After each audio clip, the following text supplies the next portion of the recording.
राज्याचा मुख्यमंत्री झाला तरी अनेक लोकांची पोटदुखी अजून गेली नाही. जळजळ मळमळ पोटदुखी अजून सुरू आहे. का शेतकऱ्याच्या पोरानं मुख्यमंत्री होऊ नये?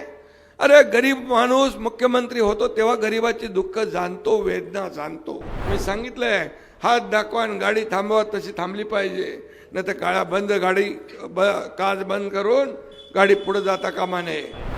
मला अभिमान आहे, हा एकनाथ शिंदे मुख्यमंत्री होता.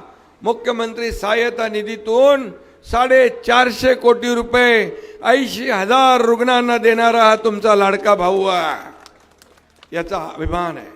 कितीतरी लोकांचा जीव प्राण वाचले या ठिकाणी, कितीतरी लोकांना त्याचा फायदा झाला.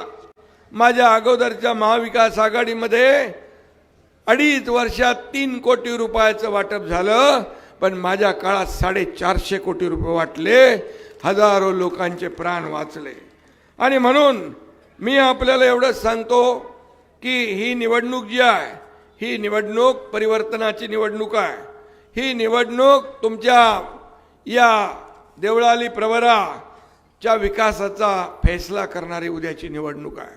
तुमच्या मुलाबाळांच्या आयुष्याचा फैसला करणारी निवडणूक आहे. 5 वर्ष आपल्याला वाया घालवायची नाहीत. या भागाचा विकास करायचा असेल तर आपल्याला बाबासाहेब मुसमाडे हाच आपला नगराध्यक्ष झाले पाहिजे. यासाठी आपल्याला मतदान केलं पाहिजे. आणि त्यांच्यासोबत पूर्ण पॅनल आहे, त्या पॅनलला मतदान केलं पाहिजे. आणि परिवर्तनाची लाट या ठिकाणी आणली पाहिजे. परिवर्तन म्हणजे काय? परिवर्तन म्हणजे विकासाचं. आपला विकासाचा अजेंडा आहे, आपला खुर्चीचा अजेंडा नाही. ज्यांनी आपल्याला खुर्चीत बसवलंय त्या लोकांचे प्रश्न सोडवणं, त्या लोकांच्या समस्या सोडवणं हे आपलं अजेंडा आहे. आणि म्हणून मी आपल्याला एवढंच सांगतो, हा एकनाथ शिंदे सर्वसामान्य शेतकऱ्याचा मुलगा राज्याचा मुख्यमंत्री झाला तरी अनेक लोकांची पोटदुखी अजून गेली नाही. जळजळ मळमळ पोटदुखी अजून सुरू आहे. का शेतकऱ्याच्या पोरानं मुख्यमंत्री होऊ नये?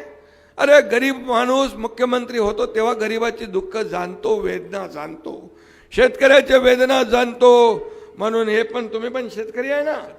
आता शेतकरी निवडून आल्यावर शेतकऱ्यांना विसरायचं नाही. आपल्या लोकांनी निवडून दिल्यानंतर दिवस रात्र मी सांगितलंय, हात दाखवा आणि गाडी थांबवा तशी थांबली पाहिजे, नाही तर काळा बंद गाडी काच बंद करून गाडी पुढे जाता कामा नये, नाहीतर गाडीचं ब्रेक. आणि म्हणून मी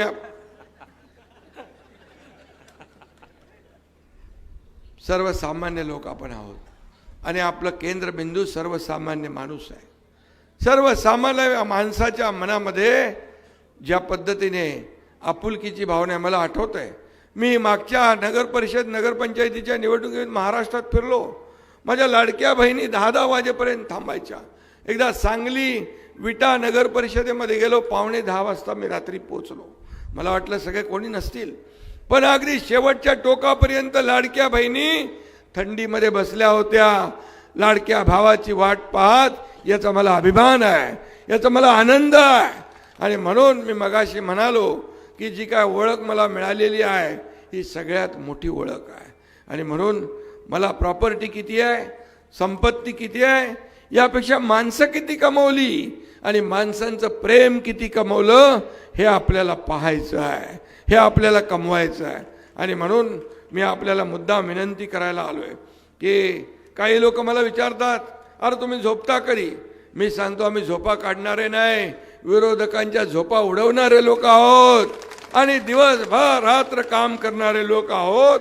आणि म्हणून मी नेहमी सांगतो, तुम्हाला सांगतो, काम करो ऐसा कि एक पहचान बन जाए, काम करो ऐसा कि एक पहचान बन जाए, हर कदम ऐसा चलो कि निशान बन जाए, हर कदम ऐसा चलो कि निशान बन जाए. या राजनीति तो हर कोई कर लेता है, या राजनीति तो हर कोई कर लेता है, केले ना इतके वर्ष, पण काम करो, काम ऐसा करो कि मिसाल बन जाए, मिसाल बन जाए.